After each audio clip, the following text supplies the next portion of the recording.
자, 오늘 누가복음인데 이 요한복음은 예수님, 하나님이 이심을, 그러니까 예수님이 하나님의 아들 그리스도이심을, 또 예수님이 생명이심을 증거하기 위해 기록했다 하면, 누가복음의 기록 목적은 초신자에게 복음을 전하기 위해, 또 세례 요한을 통해 예수님을 증명하기 위해 쓰여졌다고 볼 수 있습니다. 이 누가는 누가 복음서를 쓴 후에 사도행전을 기록을 했고, 이 빌레몬서 1장 14절을 보면 누가는 사도 바울의 동역자였습니다. 또 골로새서 4장 14절에 보면 사랑을 받는 의사라고 나와 있어요. 그래서 여기서 누가의 그 직업이 정확히 밝혀졌죠. 의사기 때문에 곳곳에서 사도 바울 옆에 있었습니다. 사도 바울이 건강이 많이 안 좋았기 때문이죠. 그래서 요즘 말로 하면은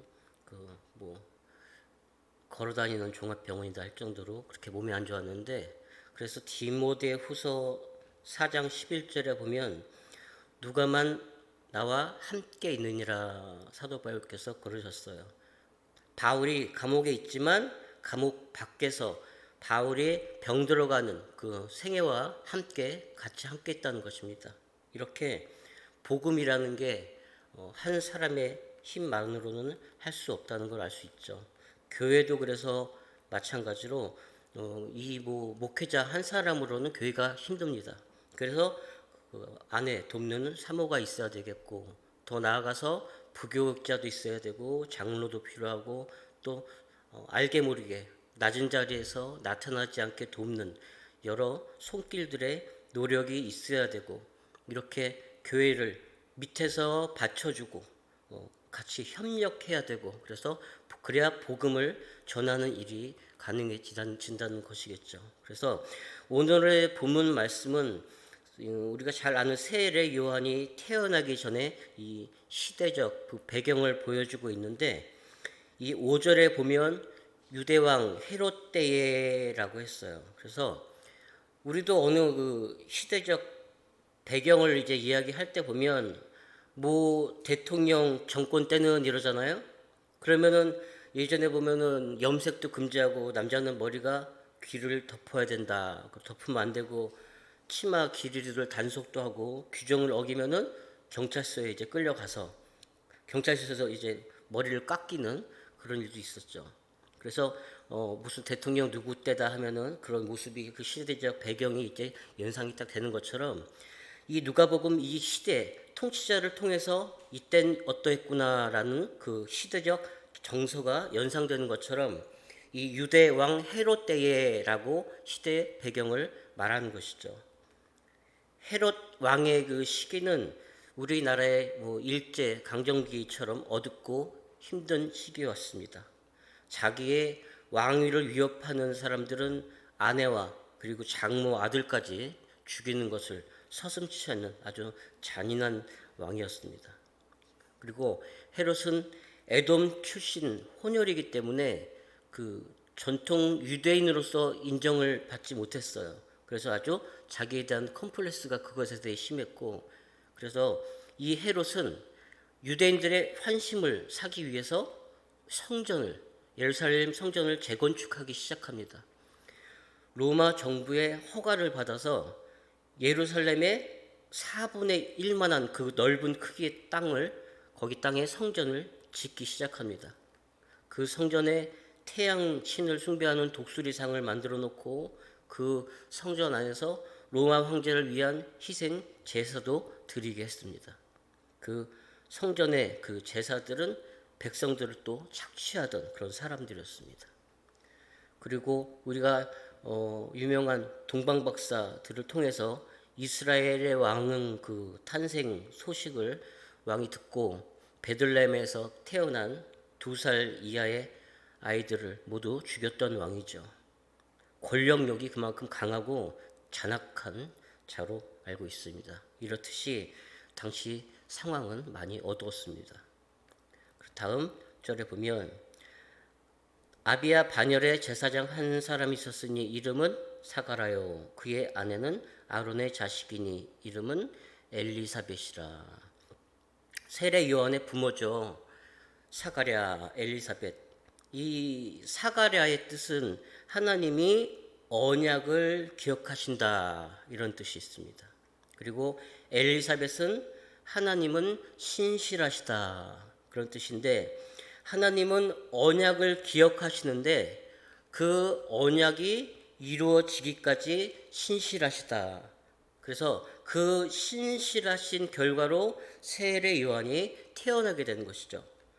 그래서 보면 다음 이 두 사람이 하나님 앞에 의인이니 주의 모든 계명과 규례대로 흠 없이 행하더라. 우리가 로마서에서 보면 의인은 없나니 하나도 없으며라고 하셨는데 왜 이들은 의인이라고 하셨을까?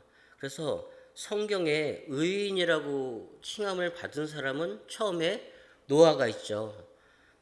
그 노아는 의인으로 여겨주셨지만 홍수 후에 노아는 포도주를 마시고 취해서 벌거벗고 잠을 자다가 망신을 당한 적도 있습니다.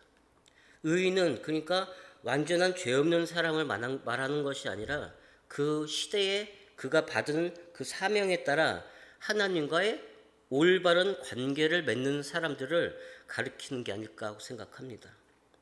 그러니까 오늘 본문에 흠이 없이 행한다는 말은 죄 짓지 않는 완전함을 말하는 것이 아니라 하나님으로 보시기에 믿음과 신앙의 그 측면에서 완전을 또 의미하는 것이기도 하죠.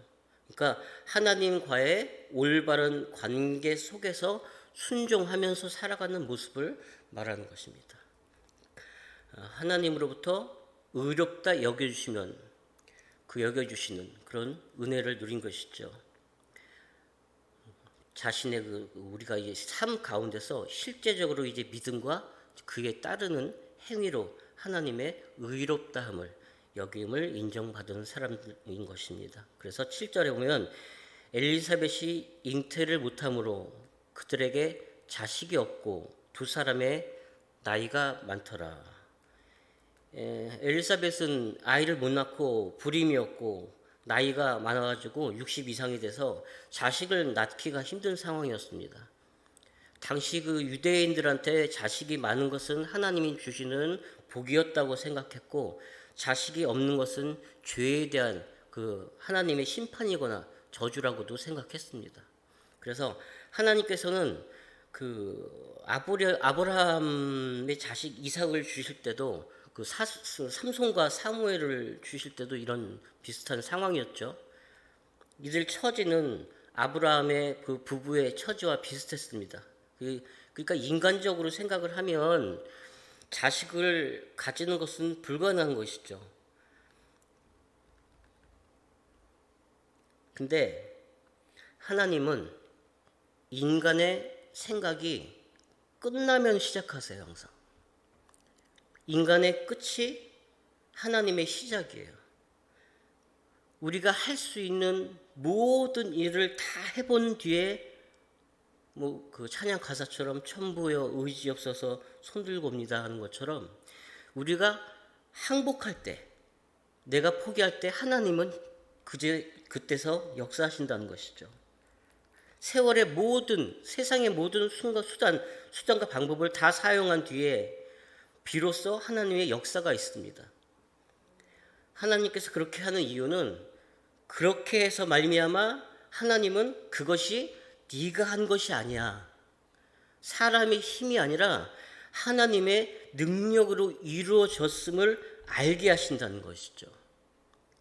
그렇지 않고 우리가 원하는 일이, 우리가 힘든 일이 기도할 때 간절하게 하는 일이 있을 때 그게 그냥 중간에 탁 이루어져 버리면, 그게 중간중간에 그냥 다 해결이 돼 버리면은 나도 모르게 역시 내 생각대로 됐어. 그게 내가 한 거야. 나도 모르게 그런 생각이 먼저 드는 게 인간입니다. 그렇기 때문에 그 신앙생활은 기다림이라고도 해요. 신앙생활을 이제 깊이 하다 보면 아버지 내 뜻대로 마시고 주님의 뜻대로 하옵소서 그러잖아요. 근데 다만 그때까지 버틸 수 있는 믿음을 주시옵소서 이렇게 기도하는 것을 보는데 이렇게 참 기다림이라는 게 힘이 듭니다. 왜냐하면 사람의 생각으로 그 약속이 언제 어느 때 어떻게 이루어질지 어떤 방법으로 이루어질지는 하나님만 아시니까 될 것은 아는데 어떻게 될 것은 아는데 하나님이 하실 건 아는데 이게 시간이 우리 생각으로는 시간이 지나도 해결이 안 되는 게 있어요. 정말 그래서 이 신앙생활에서 기다림이라는 게 정말 쉽지만은 않은 일입니다. 그래서 비록 지금 답답하고 힘들지라도 힘들 때 주님께도 의지하지만 교회는 신앙의 공동체 아닙니까? 그래서 혼자서 신앙생활이 힘들어요. 그래서 성도 간에 교제도 하면서 넘어질 때 서로 잡아주고 서로의 짐을 내가 대신 지어주기도 하는 것이죠. 아브라함은 75세 때 부르심을 받았는데 100세 때 이삭을 낳았어요. 25년일 시간이 얼마나 힘들었겠어요. 그래서 중간에 여종에서 이스마엘을 낳았죠. 그랬는데 그렇게 하나님의 시간은 우리가 알 수 없고 또 그 안에 하나님의 뜻이 있기 때문에 하나님은 언제 우리가 어떻게 되실 줄, 언제 넘어지실 줄도 알고 다 아시는 하나님입니다. 그래서 우리가 원하는 일이 있는데 기도해도 잘 이루어지지 않다고 느낄 때, 너무 힘들 때, 기도도 잘 안 될 때도 있어요. 그래서 우리가 교회는 신앙의 공동체라고 했기 때문에 이 성도 간에 혼자서 신앙생활하면 힘들어요. 성도 간에 교제도 하면서 서로가 넘어지려 할 때 서로 손을 잡아서 일으켜주고 서로의 무거운 짐을 서로 지어주고 내가 지어지기도 하면서 어려울 때를 잘 이겨내는 저와 여러분 되기를 소망합니다. 기도합니다.